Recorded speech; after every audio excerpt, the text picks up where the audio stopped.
Hello, listeners, and welcome to another episode of Subscription Scaled. I'm your host, Nick Frederick. With me today, all the way from Sao Paulo, Brazil, is Guilherme Martins, who is the CEO at Sandbox Experiences. Guy, welcome to the show. Thank you, Nick. Thanks for having me. It's a pleasure to be in your show, and I hope we can discuss a lot of things about subscription and more, the things that I did right, did wrong, things I want to do in the future. So nice to be here. That's perfect. That's exactly what we like to talk about. But let's start at the beginning, of course. Tell us a little bit about yourself, your background, and how you guys came to start Sandbox Experiences. Well, Sandbox Experiences actually is the newest thing that we have right now. But from the beginning, when we founded Leiturinha is a subscription box for children for books. And we had a great feeling when you go out with your kids. And we were recent parents, my partner and I. We were going to shopping malls, bookstores, and we always buying something for the kids. And we decided to think about, are we buying the right thing, right? So we never know. So we were mechanical engineers, computer science, so no publishing background. And we decided to give it a try to see how could we implement something that would solve a problem for the parents when related to buying the right books for the specific age and the right teams. So this is the idea. And coming 10 years after, more or less, so we're going to be our 10th anniversary next year. We're now with Sandbox and Sandbox Group that has 4 verticals. One of the verticals is the one that I lead, called Sandbox Experiences. So I'm very proud to be in that position because I am doing today what I really would like to do, which is creating a portfolio of companies on subscription that we can gain on volume, traction, geographical exposition, and more. Gotcha. Okay. All right. Lot to dive into there. But let's start back. And I was looking at your LinkedIn profile online. And so even before that, you were working at FleetCor? That's interesting. I had a family business where we sold it to FleetCor. It was the first or second buy that they did in Brazil. It was in 2013. I worked with them for a year and a half, more or less. It was a very interesting time. I got to know how to work with American people. We got to learn a lot of things from them as well. They got to understand a lot of things that we were doing here. And I used to be the tech director for Latin America with them. So it was, and this company was the one that gave me the background on subscription because we had a subscription-like business that it's still around. They still own it. It's an interesting thing that manages benefits in Brazil related to transportation, fuel cards, meal vouchers, things like this. It's a more B2B SaaS company. Okay. Yeah. Wanted to ask about that one because, or at least one division of FleetCor happens to have an office right down the street from us.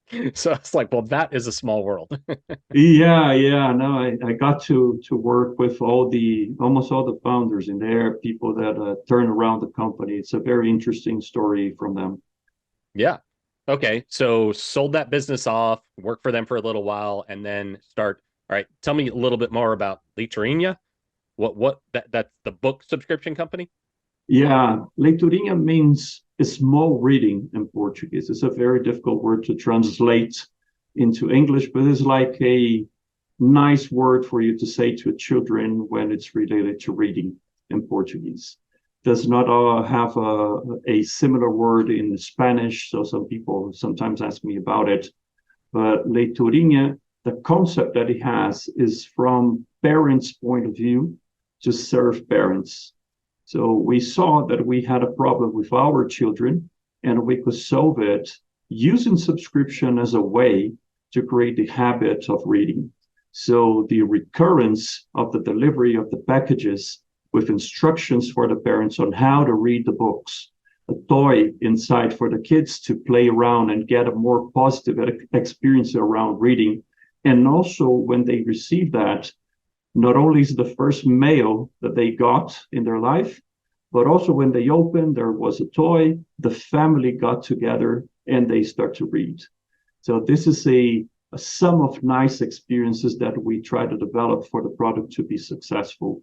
And for our surprise at the time we never thought somebody would buy from nobodies at the time books that you don't know what is inside, if the books is really good or not, because it's a surprise. So we never knew if the concept would stick to the audience, but hopefully it did. And it's a nice, successful story till now. Lots of ups and downs for sure.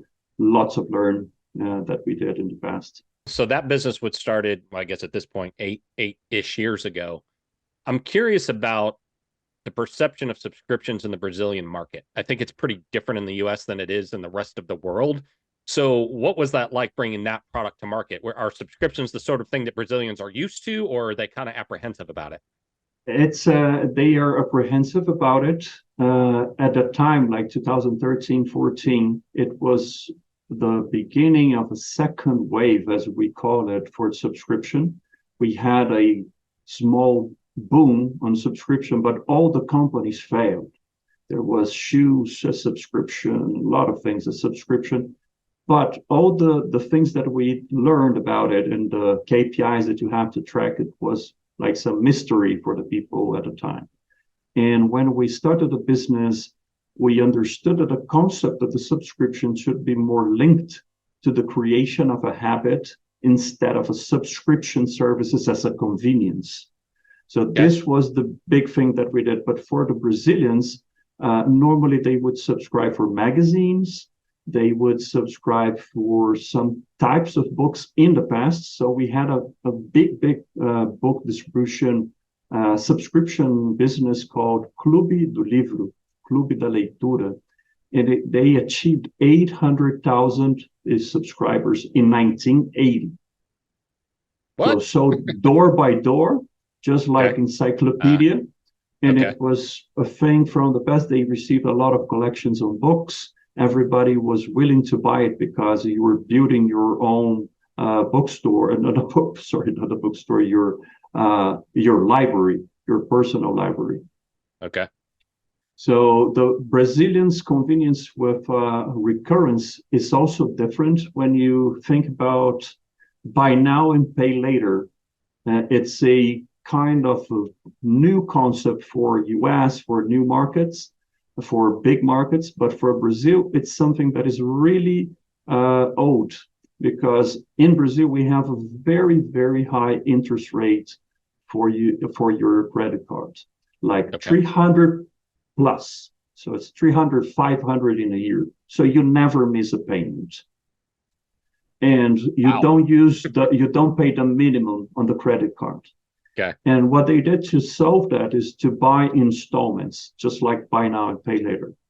Okay. So they have a very complex system here in Brazil that you have a guarantee to receive the money that you pay in installments from someone, just like a Klarna company will guarantee that you're going to receive whatever Nick has bought it, and they are going to pay it to you.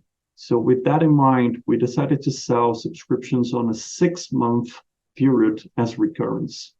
So every 6 months we do the renewal for the customers, and right now we're doing on an annual basis. So we can sell 12 months guaranteed.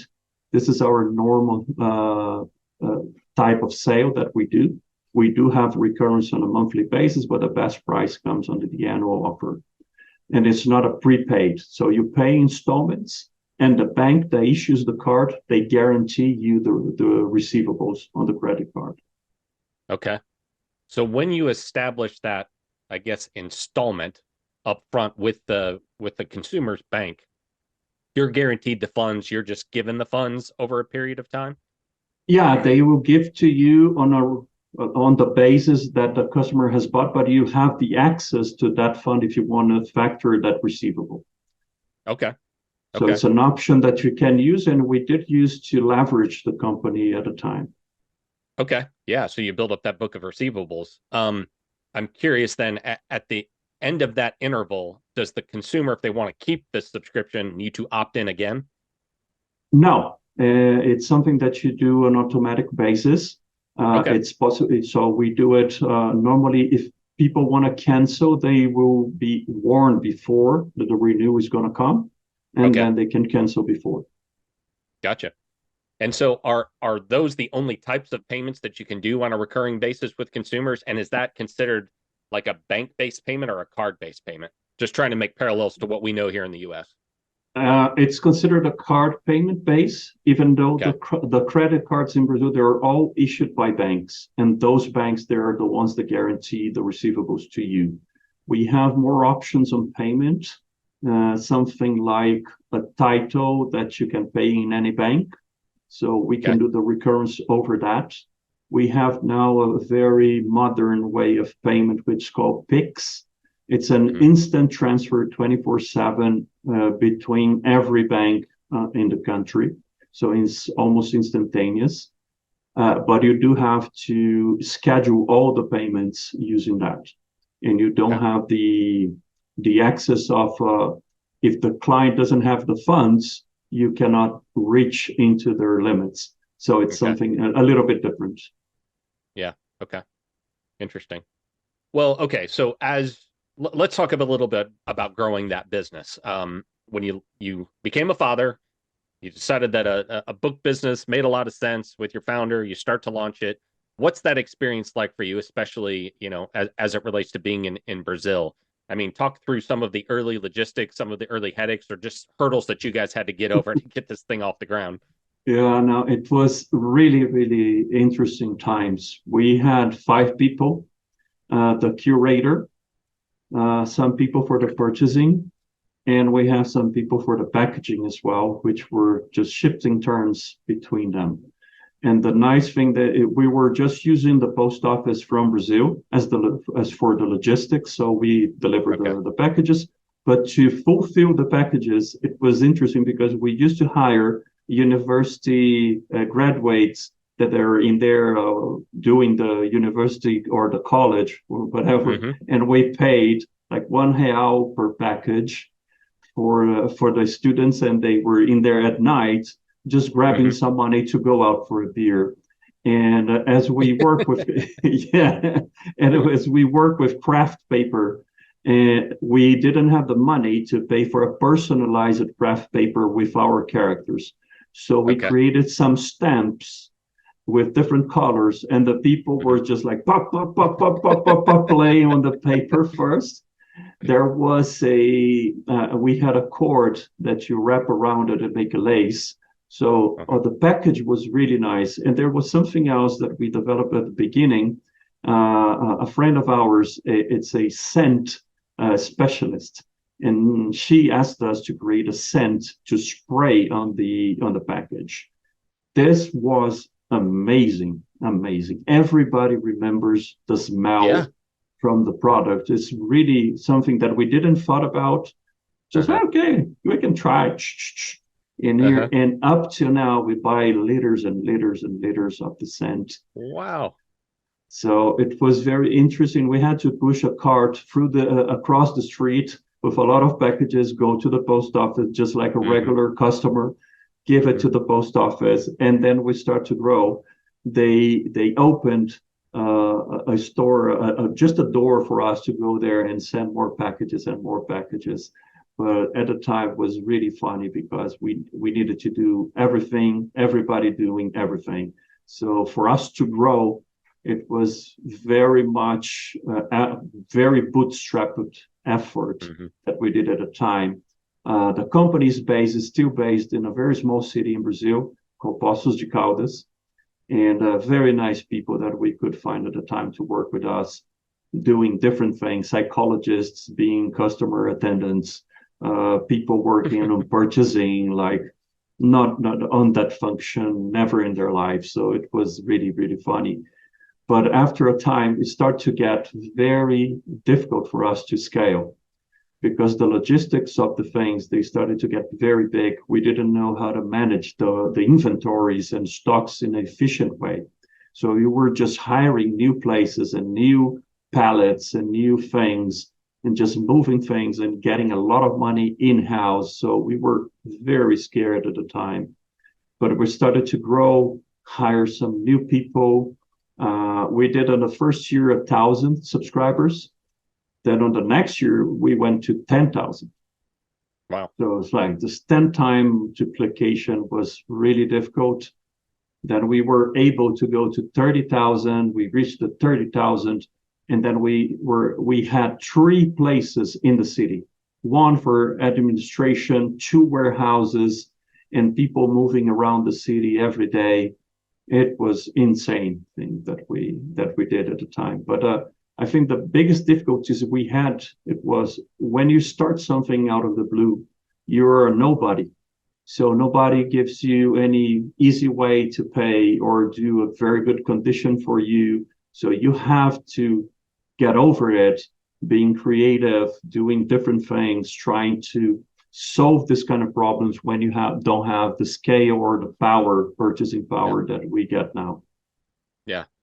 Would you say that's just the best advice there? Is just be scrappy, negotiate those deals, try to find the workarounds and solutions wherever you can? Or was there an overall strategy that you had?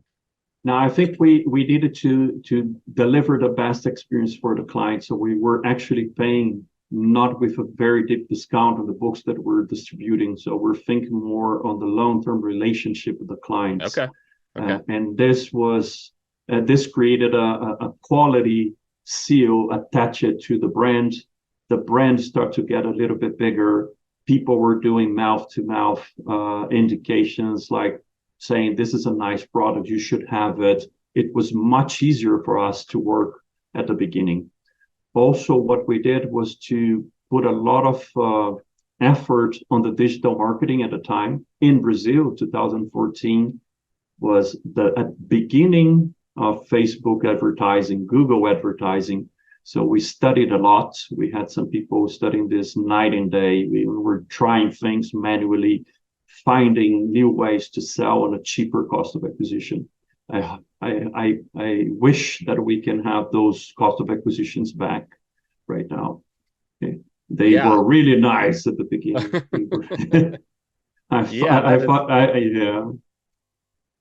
Acquisition costs have gone in a direction and haven't stopped. But let's go back to those early days. Talk about, how did you guys grow this business and acquire new customers? What channels did work for you and which ones did you try out and maybe we're like, yeah, that's not going to work for us? We started from digital advertising, Facebook and Google. We tried some other channels like Vango, some other advertisement companies in digital, but it was almost 100% in there at the beginning. And we were just reinvested all the profits that we got from the business into the marketing cycle. In 6 months, the company was profitable.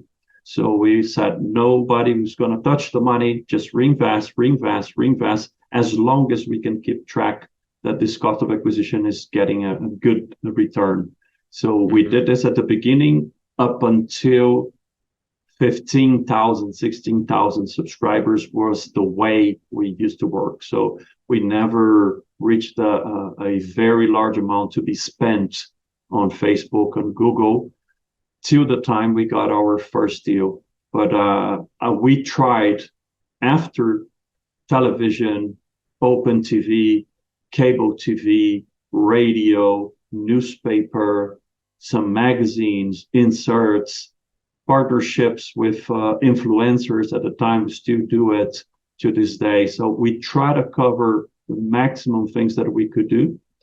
Some partnerships with big brands like Nestle, Danone, things that sells for children. So we were working, creating some bundles, physical presence in stores. We sponsored some participation for book trade shows, things like that. But we tried a lot of things during the time. Yeah. Well, you spouted off a lot of different channels there. Are you still doing, or I guess, are they still doing all of those to this day? Yeah, we stopped television. It stopped working for us the way we saw that it was working. We still do Facebook, Google, and other digital channels. They are our bread and butter, as I say. But we are trying some retail partnerships as well. So we're trying to sell the products into retail stores. we're doing more on the influencer side, micro influencers, preferably. So we created an ambassador program for Leiturinha as well. Okay. Okay. So then did you guys grow that and sell that business, or is that all now part of Sandbox Experiences? It was a partial sale. So we sold at first 25% of the company to Play Kids. That is that belongs to Prosus, the one that I mentioned to you. So this company had the biggest subscription base for a digital product in Brazil. They had more than 200,000 subscribers for the Play Kids app. And the idea was to find a strategic investor that could help us with scale, money, and networking as well. So we found them. They liked what we're doing. We saw there was some opportunities on bringing physical products together with the digital offer, because on the digital offer, you have a much bigger churn related to the physical product normally in Brazil. This is what I see from our experience during the time. And then we decided to see what can we do on a cross-sell basis, upsell basis. And they gave us some money, and then we used that money to leverage both companies. And this was the selling of 25% of the company. They had the right to buy 26% in 2 years. They did it. So we sold 51%, and we stayed with them as minority shareholders of 49. Then in 2018, we decided to merge both companies, Play Kids and Leiturinha, into one entity, creating a holding that had the option to be the owner of both. So we became the owner of the holding shares, and then they had everybody was owner of everything. And this was the path that we did with Movili. After a while, we created another company inside this Play Kids holding, and we separated it before we sold the company Leiturinha and Play Kids to Sandbox. So now we sold 100% for them. I'm still a small minority shareholder in Sandbox, so I swapped my shares from Leiturinha and Play Kids into Sandbox shares. Gotcha. This is the path and fast way. Yeah. That's often how these things go. It's never a straight line.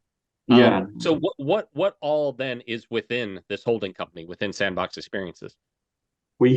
Today we have Leiturinha plus Tucumbox. Tucumbox is a arts and crafts subscription box based in UK that serves UK, Germany, and France, some part of Italy as well. The thing that made us go for this company is that they do one of the basic things that we do inside Leiturinha, which is the toy. The toy became very important inside the kit of Leiturinha. And we needed to develop a lot of things in there every day, every year. We need to think about new ideas and things that are at cost that we can do. And when we saw what they were doing, we saw they had a better proposal on the product. So you sell something that is Montessorian, that has STEAM-related topics for the kids to develop. And we said, they do a magazine plus a craft. We do a book plus a toy. If you substitute the magazine for our book and we substitute our toy for their craft, we would have the same product in different location. So that will give us more control over the products that we do, and also more geographical presence as well. Gotcha. Okay. So it was just a strategic play because the businesses were so similar. Yeah. We saw it, said it's very cultural, it's very much alike. So people think alike. So it's really nice. Yeah. So then let's talk about those synergies for a minute. Where have you guys learned from what they did and implemented it, and maybe some vice versa? I think we are still learning from both sides. So we closed this deal in September last year. The idea that I see from them is that they are really good on developing the products. So they put up the time to create something that the children will play and will learn something from it. And what we do, I think that they have learned on us, is that after you reach some scale, you were able to create your own books as well. So this is something that we're trying to do. I think we exchange a lot of things related to customer retention. This is something that I believe we did a lot of things. We improved a lot the retention rates on Tukenbox. And I think we learned from them as well some sort of how to purchase from China, the importing things. They do a lot of it that we don't do normally. What have you seen as some of like the key in-country differences? Maybe the ways that you guys interact, convert customers in Brazil versus those countries in Europe? It's very different, I can say. So the way we approach is almost the same, but I see the way that the people think about the products is very different. So as you said at the beginning, subscription is something that is already in their minds, UK, Europe, and they are afraid of subscribing anything. They think they're gonna be cheated or something. It's not a good deal. So it's something they're afraid to do. So in order for you to conquer these clients, you have to offer the easiest way to cancel. So they just go try, and if they like, they're going to stay. And in Brazil, it's different. They have a more, the point of view is more on a convenience way. So it's convenient for the client to receive, as Brazil is very huge. We have 5,500 cities. And if you pick no more than 200, 300 cities, will have a bookstore. So they don't have the possibility to buy.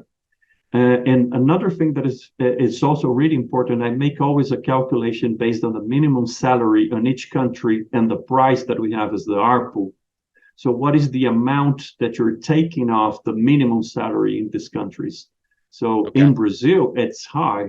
We have 1,300 reais. As minimum salary, that'll be $260.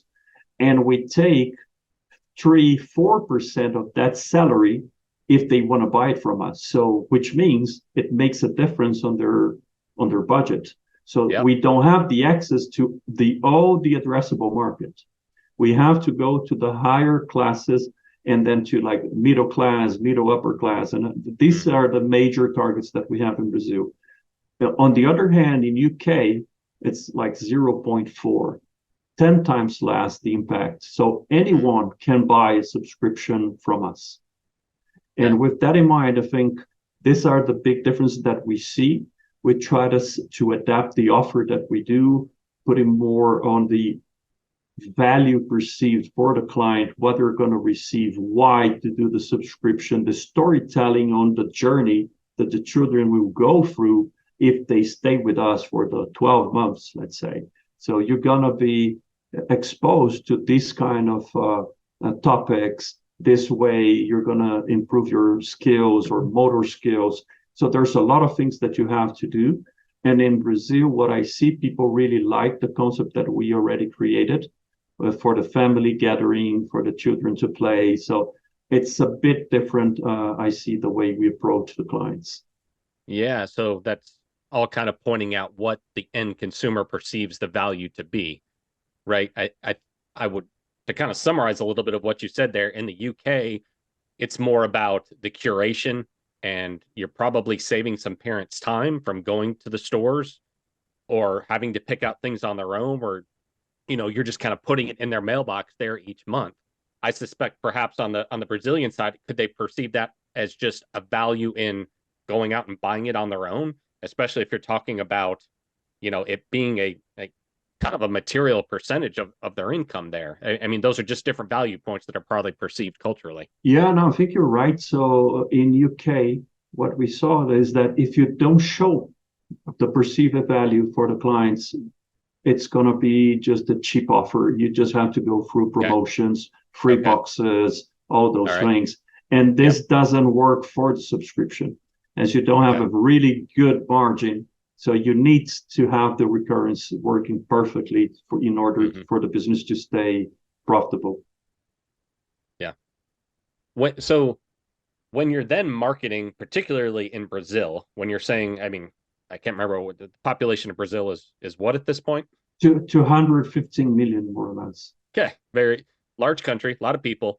but you're saying that there's only a certain segment of that population that's even really going to consider your offer. So, when you're doing Facebook ads and Instagram and anything online where the acquisition costs or the marketing costs are just ridiculous right now, how have you guys fine-tuned that to make sure that you're getting after the right prospects? I think we have done a lot of investment, not only money-wise, but also time that we spend together with Facebook and Google to understand the best impacts. Facebook and Google, they have changed a lot since the use of artificial intelligence, since the beginning, that you had to pick some of the possible groups and lookalikes and things like that. So it changed it a lot. At the beginning was easier because there wasn't a lot of offers for the clients. So they receive small offers and it was easier to convert. After a while, they had to show it to more people and in a very specialized way, time of the day, a day of the week. So there's a lot of particularities that we have been working through. And it's an interesting fact for Leiturinha, our peak days occurs during the weekdays and not on the weekends. Really? Which is normally the opposite for things that people don't relate to education. So it's a decision that takes more time to buy Leiturinha instead of purchasing a subscription of a game for your kid. So it's something that we started to see this kind of a behavior. We know the 85% of our customers, they're female. So they buy, so it's the mother or the person that takes care of the children is buying right now. So we started to use that in our favor and also creating a organic traffic for the website using blogs, using some other ways that we could attract people with interesting topics for the families on raising kids and everything around it. So we could gather a good number of followers and people that goes into our links on organic matter. But this is the only way, just combining organic with the paid media is the way that we can work. When you brought Leiturinha and Play Kids together, kind of a physical good and a digital good in a way, I'm sure there was the strategic cross-selling opportunity there, right? You've got all these digital consumers who you can market a physical product to, so that cross-selling opportunity. So as you guys, what you bought in Europe, and if you're looking at launching new products or acquiring new companies, is it always going to be that strategic fit for you where we're staying with children, kind of the educational and play component? Or do you feel like, hey, we know enough about subscription now that we can go into a different segment altogether? The idea is that we try to maintain a core attendance of families. So we could go more for the parents, we could go for the house, for the pets, but we are trying to find opportunities that fits easier in what we have right now. For us to do something different, we're going to do this for the companies that are into Sandbox Group. So, for example, in Sandbox Group, we have a company called Cool Math Games. So it's big in US in number of users. It's a very interesting website, which is no more than 4,000 games. And there's a very large audience in there. They like the brand. They like to play because it's authorized to be played in schools. When you think about this, they don't have any kind of physical offer. The audience is very different from ours, like from 14 up. So we need to think about different things. We're also seeing an opportunity today from companies that are doing things for age ranges from 10 and up. So we could expand the age range that we have from today. We go from 0 to 12, and we want to get up until 16. I would say for the future, nothing holds us on doing different things on subscription. So I really like, for example, the story of Mike Salguero. I think you have interviewed him in here from ButcherBox. So we thought about food. Can we do something? Is that feasible in Brazil? Can we do this abroad? can we bring the concepts that we have, the systems, and implement this in some other country? Or actually think on those kind of opportunities. But I also take a look from companies like Love Every, KiwiCo, they're big benchmarks for us. Yeah. Well, you definitely answered the question there. I was curious because, once an organization is kind of structured around the concept of subscription, and I've worked in both transactional companies and subscription ones, they are structured entirely different, right? The way the company thinks about the customer and the engagement, even finance and operations, IT, everybody, it's a totally different structured type of organization. Interesting that pretty much everything you named still, for the most part, sits within the physical subscription arena. I mean, some digital as well. I mean, is there one versus the other that you think has a better return right now and you guys are going to focus a little bit more on? If you're going to ask me which one I would prefer, on the emotional side, I prefer the physical product. Okay. Being pragmatic, digital is much better, much easier. So we have an app for Leiturinha that we're thinking about creating an offer, a digital product that will be attending parents and the children at the same time. So this is being developed right now. So I believe not only it's a need for any physical product subscription business, because if you think about it, when you're physical, you just have one point of contact with your customer one time a month. Normally, if you deliver one time a month. So with the app, you can interact many more times. So the idea for me is that we can find something that will be attractive enough for people to pay as a supplementary subscription or an independent subscription that they can upgrade to the physical one or just stay on the digital one. But I do believe we need to do the digital side as well. Okay. On that, take that a step further. Are you offering potentially some of these acquisitions or different products as add-ons to existing subscriptions? Are you looking at bundling things together, or are you just trying to, for the most part, keep them separate, but maybe do some cross-marketing?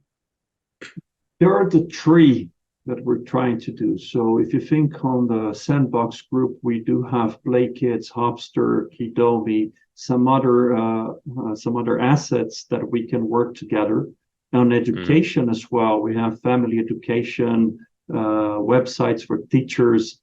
So what I'm trying to create inside the group is what kind of synergies can we offer? Like what kind of bundle that doesn't need to be a new product, but it's just the offer on both. We want to do and always try to explore what I call the complementary products around what we do today. So if we have a big user base, it's natural for you to be offering this, but I think this is a more marginal increase. For you to move the needle, you need to think of something new or go to a new region. So in our case, some different departments are taking care of those things. So on business development is what we're trying to do with Sandbox Group to create bundling that we already have the products, and it's just a sum of things that we're going to be selling. But on the other hand, for us to create a thing that is related to the product, sell it to the user base that we already have, we do on a more natural way when we create our budget for the next year, the things that we're going to do, the longer term projects. Have you guys looked at or considering, strategic partnerships or alliances, maybe not with companies that you're buying, but with other products that just are a natural fit for what you're offering to do, either bundling or cross-marketing? Yeah, as I mentioned, since the beginning, we try to go after some big brands. Like we try to work with P&G, Unilever. We have Nestle, Danone, some food products that we bundle it together. It works, but it's not a recurrent way. So it's more or less like a campaign, a promotion. So we have to do this, but it's not creating a new revenue stream, I could say. So for me, what we're trying to do today is just offer the knowledge that we have on subscription for this kind of companies. So there are very large company, international company that searched for us and said, "Can you do a subscription box for me?" I said, "Yeah, it works. Depends on the roles and responsibilities of each. If it makes sense, why not?" Yeah, I mean that's interesting. So they kind of started looking at you as potentially a strategic subscription operations partner, I guess, to do perhaps the marketing and the billing and the technology and everything that you've an infrastructure that you already have, right? Yeah, we have, I think, in Brazil, two big subscription boxes. One is wine, wine.com.br, and the other one is ours. So we're the ones that have hundreds of thousands of subscribers. Yeah. Nobody else has the same amount. Yeah, interesting. Well, Guy, it's been a very interesting conversation, and it's certainly fun to talk about, how subscriptions are operating in different countries than the U.S. that we typically talk about. For anybody listening today that wants to learn more about, your products or maybe has questions about what we talked about today, where are the best places for them to go? Well, we have the website for the Sandbox Group, sbxgroup.com. You can find majority of the companies that we have. For mine, Vertical, it's the Sandbox Experiences, where you find the links to Leiturinha and Tucumbox. You can shoot me an email if you want. I can put the email after if you want to share with the people if they want to reach out. So my name is kind of complicated, as you see on the screen. So I wouldn't try to make it talkable in English right now. But I think I can share my email as well. So I think these are the best places to see. Also on my LinkedIn as well. Yep. I was just going to say your LinkedIn profile is pretty easy to find. So that's a good source as well. But again, thank you so much for the time today, sharing everything that you've learned along the way. It was a really fun chat, and best of luck to you guys. Thank you. It was a pleasure talking to you. Hope this episode reaches a lot of people and they get some answers and they get some sparkling to start new business as well. Awesome. Well, I think it did. Thank you so much. Thank you. See you. Bye-bye.